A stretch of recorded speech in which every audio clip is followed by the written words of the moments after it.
Hi hello నమస్తే. Welcome to Sanju talks 59. ప్రస్తుతం యావత్ ప్రపంచం మొత్తం కూడా మాట్లాడుతున్న అంశం ఏంటంటే ధర్మస్థల. అసలు ఏంటి ధర్మస్థలలో శవాలు? నిజమేనా? మీరేమనుకుంటున్నారు? ఒక శానిటైజ్ వర్కర్, పారిశుద్ధ కార్మికుడు చేసిన ఆరోపణలు నిజమేనంటారు. వందలాది శవాలు ధర్మస్థలలో ఉన్నాయని మీరు నమ్ముతున్నారా? నిజమేనా? ఇది ఒక నాటకమా? ఏమంటారు?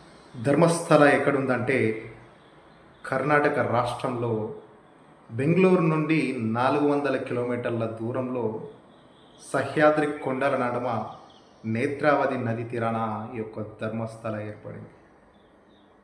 ఇక్కడ మంజునాథుడు అనే భగవంతుడు, మనం పూజించే శంకరుడు కొలువుదీరాడు. దరిదాపు దీనికి 800 సంవత్సరాల నాటి చరిత్ర కలిగి ఉంది.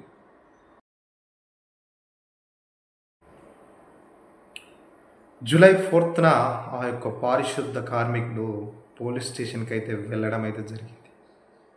ఎందుకంటే దరిదాపు 20 సంవత్సరాలు 1995 నుంచి 2014లో తాను శవాలను పూడ్చిపెట్టాను, అదేవిధంగా కాల్చానని పోలీస్ స్టేషన్లో ఒప్పుకున్నాడు. ఆడపిల్లలు, చిన్నపిల్లలు, మైనర్ బాలికలు, స్కూల్ పిల్లలని తేడా లేకుండా నేను ఎంతోమంది శవాలను నా చేతులతో పూడ్చానని నిజాన్ని ఒప్పుకున్నాడు. నాపై ఉన్న ఆ ఆఘాంతకుడు ఈ విషయాలను బయటకు చెప్తే నన్ను కూడా చంపేస్తానని బెదిరించడం వల్ల నేను ఇన్ని రోజులు చెప్పకపోయాను. కానీ నా మనస్సు చెలించి ఈరోజు ఎట్టకేలకైతే వచ్చాను. వారికి దహన సంస్కారాలైనా చేసి ఒక ప్రశాంతతనైతే కోరుకోవాలని అనుకుంటున్నానని పోలీస్ స్టేషన్లో ఆ యొక్క పారిశుద్ధ కార్మికుడైతే చెప్పడం జరిగింది.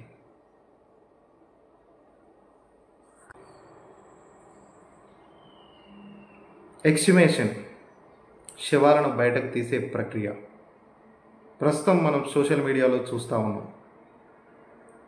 ధర్మస్థలలో పారిశుద్ధ కార్మికుడు చెప్పినటువంటి ప్రదేశాలను గుర్తించి అక్కడ శవాలు ఎక్కడైతే ఉన్నాయో సర్చింగ్ అయితే చేయడం జరిగింది.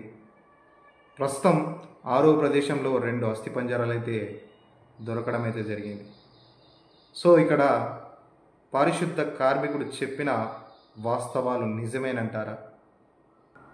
పారిశుద్ధ కార్మికుడు ఒప్పుకున్నాడు,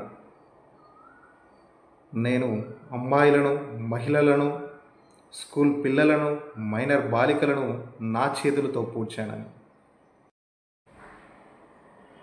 2003 ఒక్కసారి పాస్ట్లోకి వెళ్దాం. జస్టిస్ ఫర్ సౌజన్య, ఆ పేరు మీరు వినే ఉంటారు. అసలు ఆ ఘటన నిజమేనంటారా? సౌజన్యకు న్యాయం జరిగిందని మీరు అనుకుంటున్నారా? అసలు సౌజన్య ఎవరు? 2003లో ఏం జరిగింది? 17 ఏళ్ల యువతి ఎలా హత్యకు గావించబడింది? ఒక్కసారి ఆలోచించండి. సౌజన్య మణిపాల్ యూనివర్సిటీలో చదువుకుంటుంది. దరిదాపు ఇంటర్కి సంబంధించిన చదువు, డాక్టర్కి సంబంధించింది అయితే చదువుతూ ఉంది ఆమె. అయితే యథావిధిగా కాలేజ్ ముగించుకొని తిరుగు ప్రయాణం అయితే అయింది. మార్గమధ్యంలో బంధువులను కలిసింది. దాన్ని గమనించిన ఫ్రెండ్ కూడా ఉన్నారు. ఎట్టకేలకు సాయంత్రం అయింది. తన ఇంటి నుంచి 300 మీటర్ల డిస్టెన్స్లో సౌజన్య ఒక శవంలా పడి ఉంది. చెప్పడానికి కొంచెం బాధగా ఉంది. తన ప్రైవేట్ పార్ట్స్పై మట్టి పోసి పూడ్చబడింది. ఎంత దారుణం అంటే అంత దారుణంగా. ఈ ఘటనలో నిజాలు బయటకు వచ్చాయని మీరు నమ్ముతున్నారా? అయితే ఆమె హత్యకు గావించబడ్డదా రేప్ చేయబడిందా? Sorry this word. ఏది నిజమంటారు? అయితే యథావిధిగా పోలీసులు అయితే వచ్చారు, అన్నీ పరిశీలించారు, ఇన్వెస్టిగేషన్ మొదలుపెట్టారు.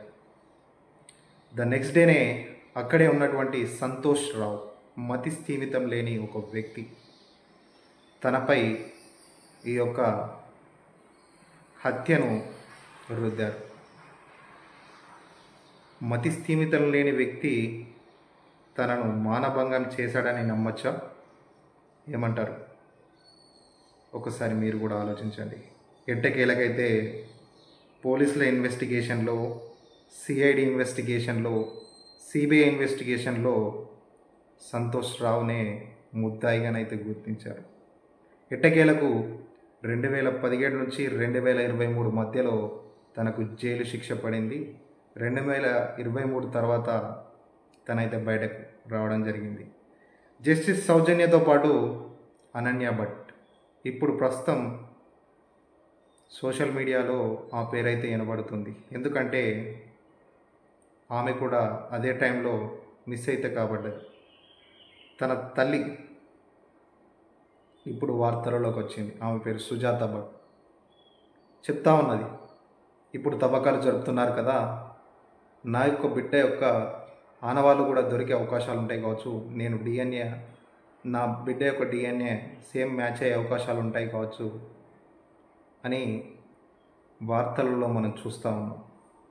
అనన్య భట్ మిస్ అయింది, ఇంతవరకు ఆచూకైతే లేదు. అలాంటి ప్రభుత్వాల్లో మధ్యలో మనం ఉన్నాం. 2003లో మిస్ అయిన అమ్మాయి దరిదాపు ఇప్పటికి ఎన్నేళ్ళు అవుతుందంట? 20 ఏళ్ళు దాటవుతుంది. అయినా కానీ ఎలాంటి ఆచూకీ లేదు. అసలేం జరుగుతుంది ధర్మస్థలిలో? వందలాది శవాలను నా చేతులతో పూడ్చానని పారిశుద్ధ కార్మికుడు అంటున్నారు. నా మనసు చెలించక ఇన్ని రోజులు దాచిపెట్టాను, కానీ ఇప్పుడైతే బట్టబయలు అందరికీ చెప్తున్నాను. నా మనసు చెలించడం లేదు. వారి ఆత్మలు ఘోషించి నాకు మనశ్శాంతి లేకుండా చేస్తున్నాయని తను వాపోతున్నాడు. ఎవరు?